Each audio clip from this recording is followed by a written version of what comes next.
That's the ticket. It's Kerry Edwards. Tonight, why John Kerry chose John Edwards as his running mate and how this top-secret decision really unfolded. Marine mystery. The family of a U.S. Marine says he's now free on a day of new violence in Iraq. Global crisis. Grim findings on the worldwide race against AIDS, where the epidemic is now, and how it came to this. And bad calls. The latest embarrassing front-page scoop. And how do such colossal goofs happen? From NBC News World Headquarters in New York, this is NBC Nightly News with Tom Brokaw. Substituting tonight, Brian Williams. Good evening. The Democratic ticket is now set. Senator John Kerry has selected Senator John Edwards of North Carolina to challenge the Bush-Cheney ticket in the fall. In the often leaky business of politics, this secret remained hermetically sealed until shortly before this morning's official announcement. Now begins the scrutiny, the second guessing, the praise, and the hard work of the campaign. We begin here tonight with NBC's Carl Quintanilla at the scene of today's announcement in Pittsburgh. Carl, good evening. Brian, good evening. John Edwards' phone rang this morning at 7:30, and on the other end, John Kerry both formalized Edwards' rock star status and answered Democrats' demands too loud to ignore.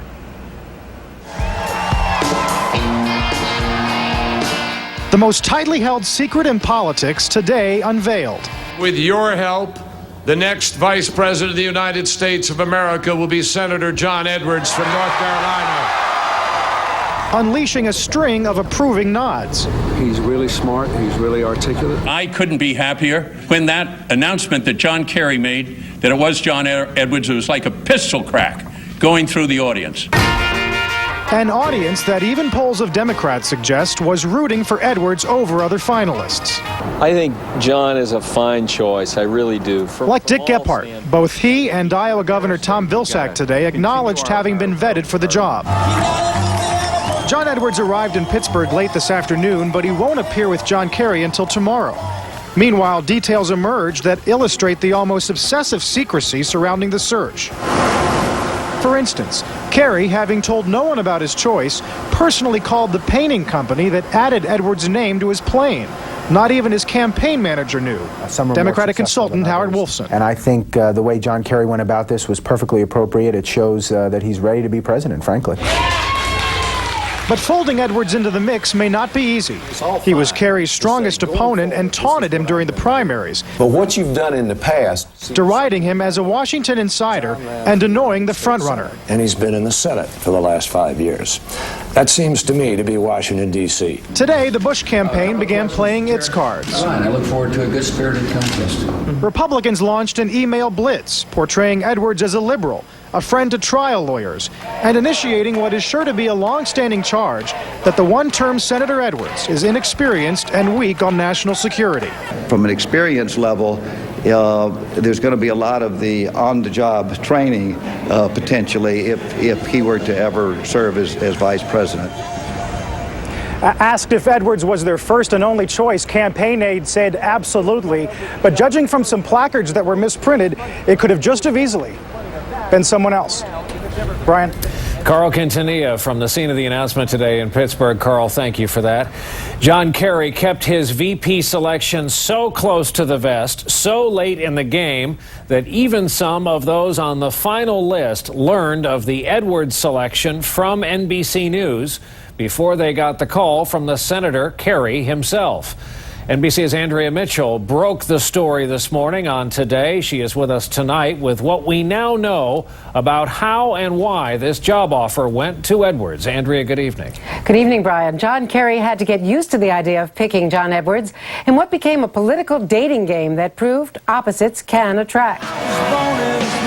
John Edwards, Southern populist, son of a mill worker, self-made millionaire, and electrifying campaigner. We live in a country where there are still two different Americas. Aides say initially a tough sell to Kerry, a Boston Brahmin. Not only had they been fierce rivals during the primaries. Friends, thank you so much for coming out. Aides say Kerry had been leaning toward Florida Senator Bob Graham. More experienced, a good friend, and more likely to bring with him Florida's 27 electoral votes, while other aides were promoting Dick Gephardt as the safest choice. Aides say Edwards, the trial lawyer, had to make his biggest case. So Kerry and Edwards met, sometimes secretly, to talk. Most recently, 10:30 last Thursday night. Kerry waits for reporters outside his Georgetown home to leave, then slips out a back door with one Secret Service agent and meets Edwards 2 blocks away at the home of former Secretary of State Madeleine Albright. Kerry is finally comfortable that Edwards has enough experience. Does he have the capacity to step in and be president? God forbid, should that need arise? And I think the fact that John Kerry selected him clearly indicates he jumped that hurdle. Edwards had passed background checks for Al Gore 4 years ago, was tested again during this year's primaries, and he was the first choice of influential party members like Senator Ted Kennedy and most House Democrats, even some of Gephardt's closest friends. Their arguments? Edwards was a strong campaigner who might even give the ticket a Southern strategy, challenging the president in North and South Carolina, Virginia, even Arkansas, Tennessee, Louisiana, and Florida. What Kerry's trying to do is to split the South, take a couple of southern states. Then it makes it very difficult for the Republicans to win. And what about those perceived negatives? Too liberal, a trial lawyer who could be caricatured as an ambulance chaser, too inexperienced to be commander-in-chief. The campaign says that they will disprove all of that when he debates Dick Cheney. But how good is this political match? Well, Edwards still has to prove that he can keep his ambitions in check and avoid overshadowing John Kerry. Brian? Andrea Mitchell in our Washington bureau tonight. Andrea, thank you for that. And with us here in New York is the chief of that bureau and moderator of Meet the Press, Tim Russert. Tim, doctors go by the credo, do no harm. Presidential candidates try to as well when they select their vice presidential nominees. Any harm done here, and what is the upside, the pluses? Well, Brian, Democratic activists around the country very much wanted John Edwards. They were concerned that John Kerry wouldn't be comfortable enough with him. They had a pretty spirited debate during the primary.